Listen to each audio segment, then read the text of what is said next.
مساكم الله بالخير مشاهدينا وحياكم الله في حلقة جديدة من برنامج أونلاين، برنامج اللي يسلط الضوء على آخر مستجدات الساحة الرياضية.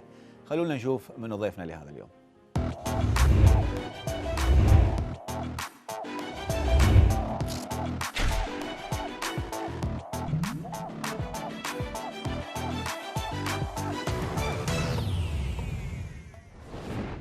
اليوم من أونلاين راح نتكلم عن أبرز المستجدات في الساحة الرياضية في الكرة الإيطالية بالتحديد مع الإعلامي الإيطالي السيد جون سولانو. مساء الخير سيد جون. Hi, thank you so much for having me. مستر جون، في البداية لأشرف حكيمي، راح نتكلم عن انتر ميلان وأشرف حكيمي، هل سيتم بيعه قبل تاريخ 1/7؟ Yeah, with Inter, it's certainly an interesting situation. They have had, like many clubs throughout the world, many difficulties brought on by COVID, and they are in a very particular situation. So we will have to see. In my opinion, I don't think they will in time before the 1st of July, only because we know the 30th of June is when their financial year closes. I see it as very difficult for them to do it before this, but they will have to find some answers, because like many clubs in the Serie A, they have been greatly affected by this pandemic. So it's difficult to predict right now, but certainly within the next week, what are we, only 8 days until the end of the month, I see it as very difficult for them to resolve by then. سنظل في انتر ميلان ولكن مع اي سي ميلان، هل اخطأ اي سي ميلان بالتخلي عن هاكان اوغلو؟ وما رأيك بالصفقة بالنسبة للانتر؟ Oh, well, maybe we would view it not as so big of a loss, but when you lose Çalhanoğlu and you add to it the loss of Gigio Donnarumma, who is one of the best goalkeepers in the world, still a very young age, we look at two very important players who leave Milan for zero. So certainly, beyond what they lose on the pitch, two good players, they affected themselves negatively financially. They lost out on the opportunity to earn two transfer fees for two very important players. For Çalhanoğlu, it's going to be interesting to see if Antonio Conte was still present at the club. I maybe would not think of this as such a good move for Hakan, because I think the way Inzaghi and Conte play, they are somewhat similar, but I think with Inzaghi, he will have an opportunity to become like Luis Alberto was at Lazio for Inzaghi. So I think this is good for Inter because they get a player for free in this difficult financial environment. And then for Hakan, I think he gets the chance to take a bit of a step up. Of course, Inter are the defending champions. So I think it's a good fit for Inzaghi. If Antonio Conte was still present, I would say maybe not such a good fit. But I do think Hakan can play a very important role for Inter. I think he is exactly the type of player they need. They need somebody who can unlock defenses, particularly from the midfield. Somebody exactly like Inzaghi had in Luis Alberto at Lazio. So from Inter's perspective, I really like this move. Again, for Milan, it's very, very difficult. Again, of course, we have to treat these as two separate moves, but you combine Çalhanoğlu with Donnarumma to get nothing for both of these guys, in my opinion, is really terrible. Very, very terrible. I can understand that they maybe did not want to pay such a high wage, particularly with Donnarumma to Mino Raiola. But with Hakan, maybe he lacked some consistency in his performances at Milan. But this is still a guy who Stefano Pioli really depended on to help create attacking actions. We have to see, of course, who they replace him with, but at this moment, I think it is a big loss for them. I really, really do. And for Inter, again, to get this guy for zero, you're paying him, of course, an expensive wage, but nonetheless, you get him on a free transfer. I think it is good business, yes. نعم. أيضا في الإنتر، هل هناك في اتصال ما بين إنتر ميلان وبرشلونة فيما يخص اللاعب جوردي ألبا؟ No, no. For me, this is the usual rumors that we see. For Inter, there is very little chance for me that they would be interested in this, because they want to buy players who can help lower the wage bill. Jordi Alba, of course, does not fulfill this. It is also one of the main reasons why they want to sell Hakimi to begin with. They need to earn capital gains from sales, which is why they're talking to PSG, Chelsea, for Hakimi. Jordi Alba, he really does not solve this problem as far as trying to lower the overall wage bill. Now, could he become an opportunity if Barcelona is willing to maybe free him for nothing like they did with Luis Suarez? Maybe it becomes more of a possibility. I have doubts as to whether they would do this again. But for me, no. For Inter, it's going to be about finding guys who keep the level high, but also, most importantly, do not add too much to the wage bill at a very high level. I think maybe we can get a bit more clarity from Inter once they do sell Hakimi, because it looks like he is going to be the one sacrificed to help give them some room in their difficult financial situation. But until we see Hakimi leave, I really don't see any incoming transfers as very likely, unless they're free, like we saw with Çalhanoğlu. So for me right now, Jordi Alba, this is something at this moment, no, very, very difficult. نعم. فيما يخص فريق اي سي ميلان وعودته إلى دوري أبطال أوروبا، هل سيقوم بعمل صفقات كبيرة؟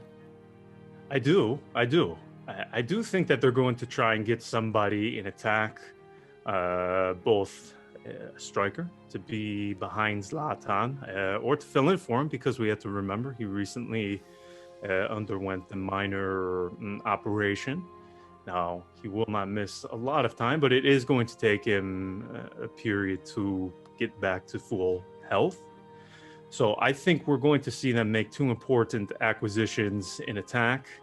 Of course, they just made the loan deal for Tamori official, so they brought him on loan in the winter with an option to buy. They activated this option. He was phenomenal for them, very, very strong, perhaps one of the best performers in the Serie A in defense the second half of the season. He was very, very strong. We saw him even replace Alessio Romagnoli, who is now on the bench, no longer a first choice under Pioli. So that was the first of their the first of their transfer market. But we're going to see them get somebody in attack. I still think Ziyech is the name to keep an eye on. Cengiz Ünder is another one from Roma that they have liked in the past. He will leave Roma this summer. His agent Falid Ramadani has been offering him to half of Europe, half of the big clubs in Europe, to anybody who will listen, and if they're willing to take Ünder. He's been trying to offer him to everybody. Now, I only think that somebody like Ziyech becomes possible if they are able to get him on a very, very financially friendly deal. Something like a loan with an option to buy. Milan, like Inter, like Roma, like Juve, financial problems are affecting all of the big clubs in the Serie A, so it's going to be about getting the best deal possible. I do think, though, Milan, they are going to bring a very important attacker. Two very important attackers, one on the wing, one as a striker. Giroud, of course, is one to keep an eye on. And there are a couple of other names, but Giroud is somebody they've been in talks with previously, just like Under. And I see him as being a very likely option, only because I think Chelsea would be willing to free him without asking a transfer fee. So if Milan are able to have the opportunity to get Giroud for free, I think that is something they take advantage of. And then on the wing, I think they'll look at Ziyech. There was talk here in Italy of Riyad Mahrez of Manchester City. I see that, again, as very difficult, whereas somebody like Cengiz Ünder, Roma would not be asking so much for him, 15 to 20 million euros. I see that as maybe an opportunity they try to take advantage of. So yes, I do think that Milan will make two important acquisitions in attack this summer. And I do think one will come in the next couple of weeks because, again, they already got rid of Donnarumma, Çalhanoğlu too.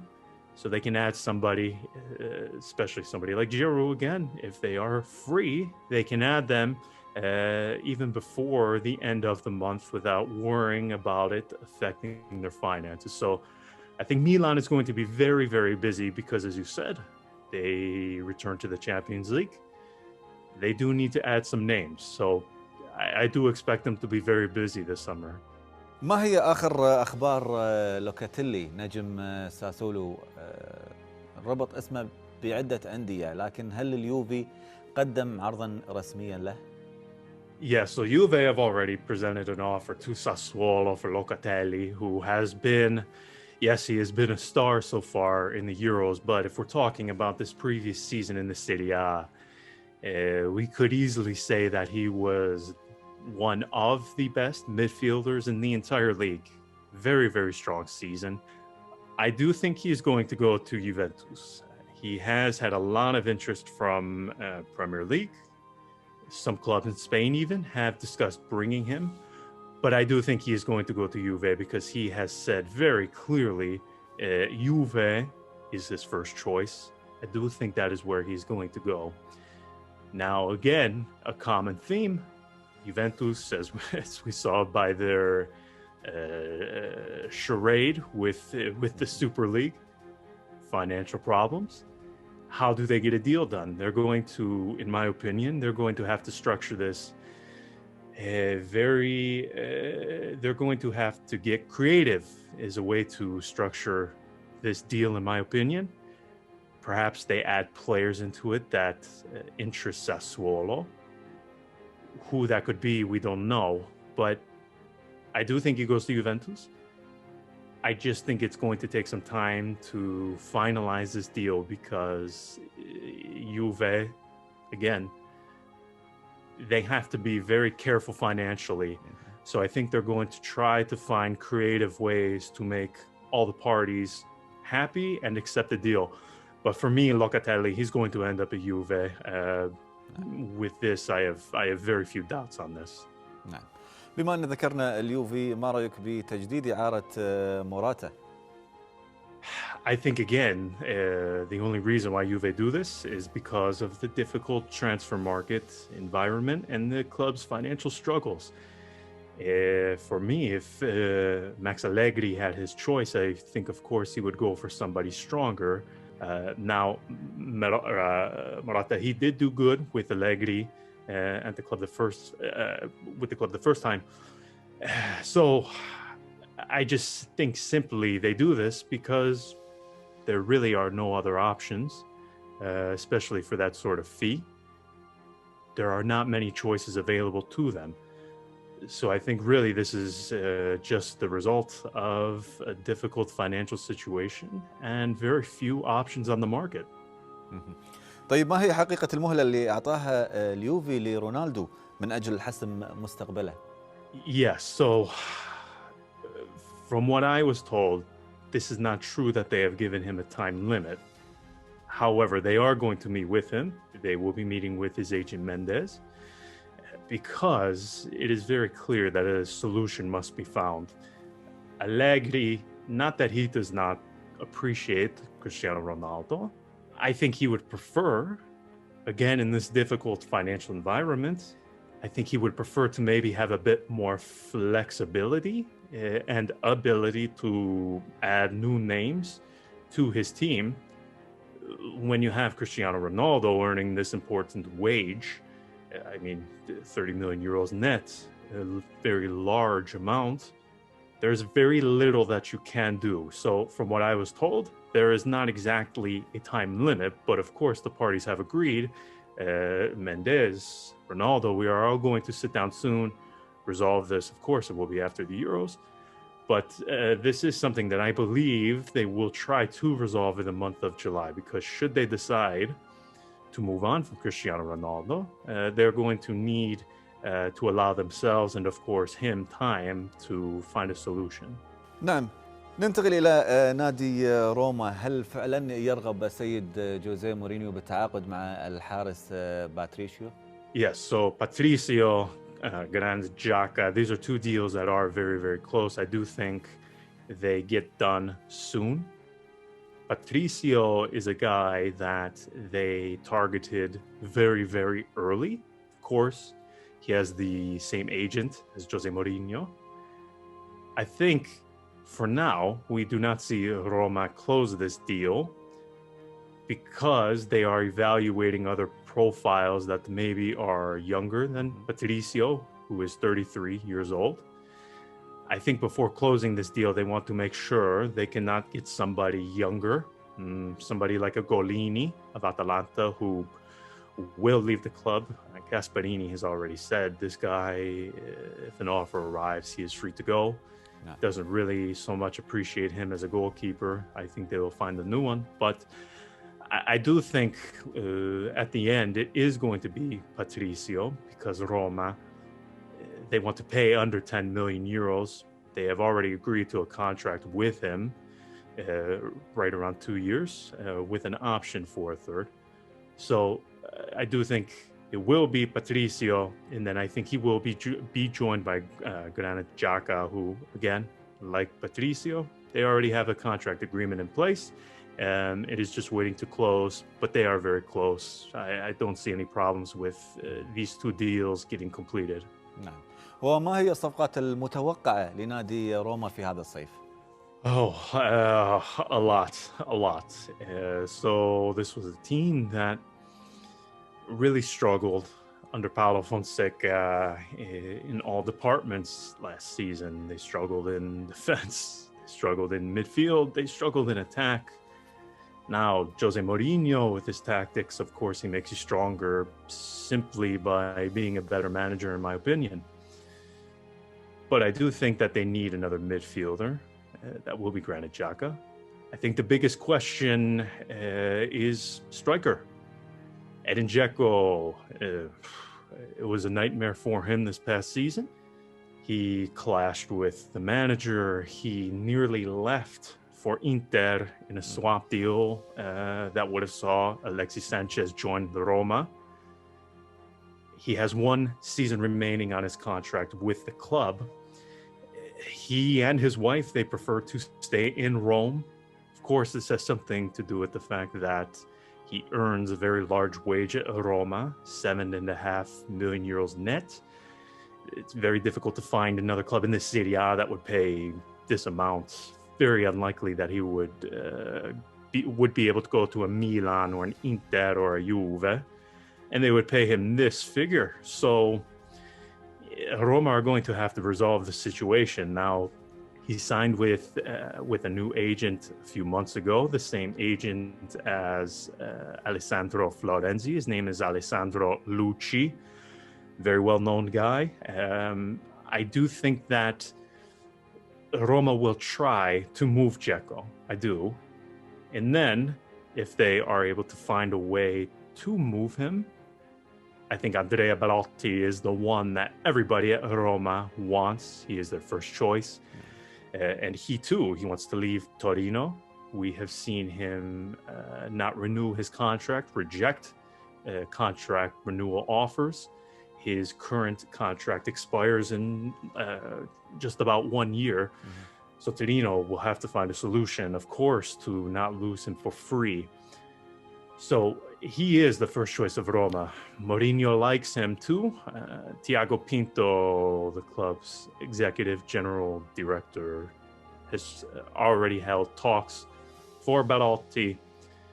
The biggest problem, of course, is Dzeko, and then also the relationship between Roma, Torino, still not so good from when Roma appointed their former sporting director, Gianluca Petracchi. He left Torino for Roma, and he was working for Roma while still under contract with the Granata. And that, of course, upset Torino.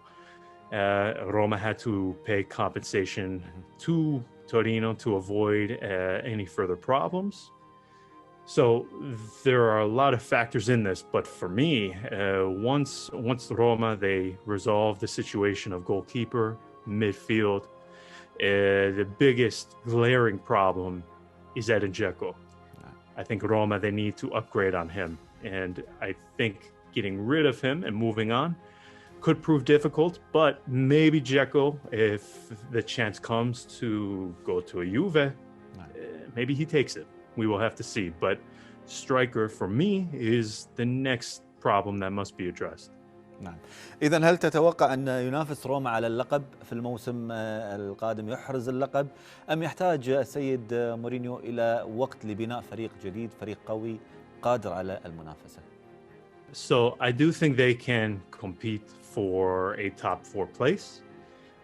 I do not expect them to compete for the Scudetto by any means. My biggest concern is how Mourinho approaches this new European tournament known as the Conference League. It's going to be very difficult. Roma will now be traveling to further places. So how does Mourinho handle the turnover? How does he handle 2 matches per week? I think if you were to ask most Roma supporters, they would have preferred the club not to even qualify for this competition. Have 1 match per week, somewhat like we saw with Antonio Conte after Inter left the Champions League. They did very well with just having 1 match per week. With all that said, I do think they can and will compete for top 4 because they were close to a top 4 place this past season with a manager who, in my opinion, is very, very, very worse than Mourinho. I think Paulo Fonseca is many steps below Jose Mourinho. I think Mourinho brings a tactical solidity that Roma lacked this past season. So are they going to challenge for the Scudetto? In my opinion, no. Will they challenge for top 4? Of course, I do expect this. So I don't think he needs a lot of time to make a competitive Roma immediately. If we're talking about a Roma that can challenge the likes of Juve, Inter, Milan, Napoli for the Scudetto, I think he needs more time for this, yes, but top 4, no. سيد جون، تمت مشاهدة محامي اللاعب دياوارا لاعب روما في كازا ميلان، ما الموضوع؟ Yes, so we saw a video some days ago of the lawyer of Roma midfielder Amadou Diawara entering Casa Milan to hold discussions with the club. However, the initial thought was that this meeting was for Diawara, but of course, we have to also consider some of the other names that this lawyer Gennaro Piccolillo represents, and one of them is Vasquez of Sevilla, who used to play at Palermo. He also represents him. He wants to return to the Serie A. Now, this is a guy who everybody remembers him from his time at Palermo. Struggled initially in La Liga, but he is being offered to many clubs in the Serie A. Milan is included. Now, at the moment, they said no, we won't sign him, but we will consider it. Of course, this goes back to what we said earlier about Milan looking for a new attacker. No. The profile that they prefer is somebody who can play on the right wing but uses the left foot, inverted winger. Vasquez, of course, fits this profile, just like Cengiz Ünder does, as I said earlier. He's an interesting name to keep an eye on, but Piccolillo, again, he represents a couple of big players, Diawara being one of them. I was told, though, Diawara was not the one being discussed at the meeting at Casa Milan. Again, I was told that Vasquez is the guy that was talked about during this meeting, but Milan said no thank you at this moment. However, of course, we must see how the market evolves in the coming weeks. If Milan cannot get somebody else like Ünder or Mahrez, somebody who fits this profile of left foot but can play on the right wing, maybe they decide to move for Vasquez. We have to wait and see. But Vasquez, he really wants to return to the Serie A. He wants to try and fight for a place back within the Italian national team. And that's his hope. But we have to wait and see the possible destinations. But for me, right now, it's not going to be Milan, but they are trying to bring Vasquez, his lawyer, they are trying to bring him back to the Serie A. But again, in my opinion, this moment, it's not going to be at Milano with the Rossoneri. But Vasquez is a name to keep an eye on, a guy who does have a lot of quality, maybe has not received the chances he hoped for in Spain. But I do think there is still a player inside there. I do expect to see him back in the Serie A. And in my opinion, I think he could be a very important acquisition for somebody, for a lot of clubs, particularly ones that maybe struggle to create attacking actions. I think immediately of somebody like Fiorentina, they need some more creativity and were not very good this past season. So he's a name to keep an eye on. And then Diawara, again, they share this lawyer, Piccolillo. Mourinho is going to give him an opportunity. He is going to give him a chance to prove something. This is a guy who has struggled a lot since he moved to Roma from Napoli. But Mourinho is going to give him a chance. For me, Diawara does not really fit in the football idea of Mourinho. But he will be given an opportunity. If Mourinho says, no, he does not fit, they will try to move him on. He has had interest before from the Premier League, from other clubs in the Serie A. This is a guy who he went from Bologna to Napoli to now Roma. He hasn't really had the chance to settle at a club and become a focal point like he was in his season at Bologna. He has had problems duplicating some of the performances we saw when he was with the Rossoblu.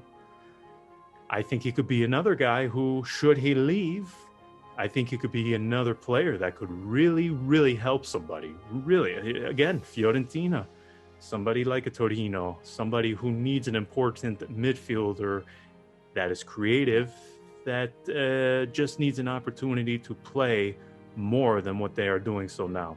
So I think those are two names we need to keep an eye on.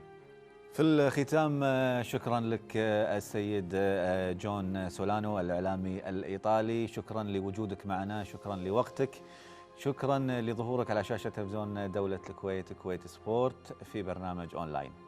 Thank you. It was a pleasure. Ciao, ciao. كذي وصلنا معاكم لختام حلقتنا لهذا اليوم من برنامج أونلاين. انتظرونا الأسبوع القادم لمتابعة آخر الأحداث الرياضية على الساحة المحلية والعربية وكذلك العالمية.